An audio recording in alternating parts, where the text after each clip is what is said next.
Այսօր մեր վարչապետի թեզը դա խաղաղությունն է։ Լավ էսպես թեզա բռնենք։ Ես ուզում եմ ասեմ ինչա լինելու իրականում նորից ձեզ բոլորիդ։ Հայաստանը ոչնչանալու է։ Եթե մենք գնացինք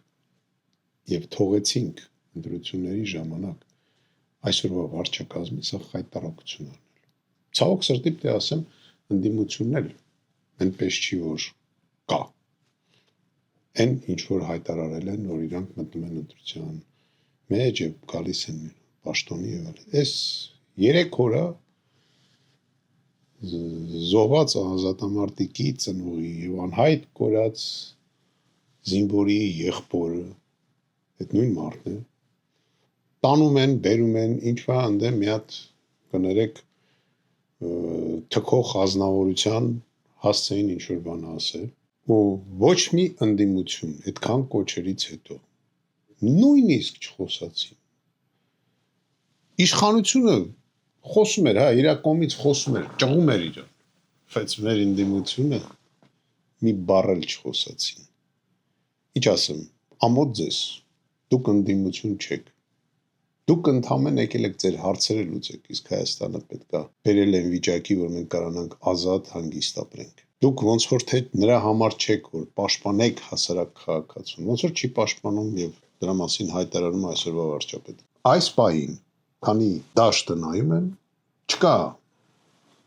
մի բան, որի համար գնաց ցենտես։ Չկա։ Նորից եմ կրկնում։ Մարդուն ընդամենը խոսալու համար բռնե տանում են։ Դատում են, կոչ են անում։ Դե մի բառ խոսացեք, լավ չեք ուզում գաք դատարանի մոտ։ Ինչա, պետք է փողով մեկը լինի, որ գնաք հավաքվեք։ Գրպանները փողոտ տղա լինի, որ գնաք հավաքվեք դատարանի մոտ պաշտպանեք այդ անձին։ Մենք դի պաշտպանենք հասարակ մարդուց, գյուղացուց սկսած։ Այն հարուստները իրանք իրար լավ էլ իրանք իրանց կպաշտպանեն, դրանց հետ գործ չունեք։ Ոչ մի հարուստի չի հաջողվել նստացնել երկար ժամանակ։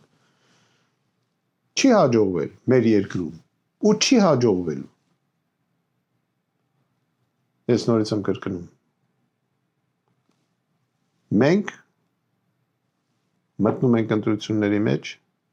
ես առաջարկում եմ ամբողջ ընդդիմությանը,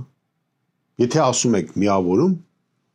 ուրեմն մի նայեք, էսի սրա մարդն է, էսի սրա մարդն է, էսի սրան օգուտ կտա որ գնամ, ուրեմն պայքարեք հանուն երկրի։ Շնորհակալություն։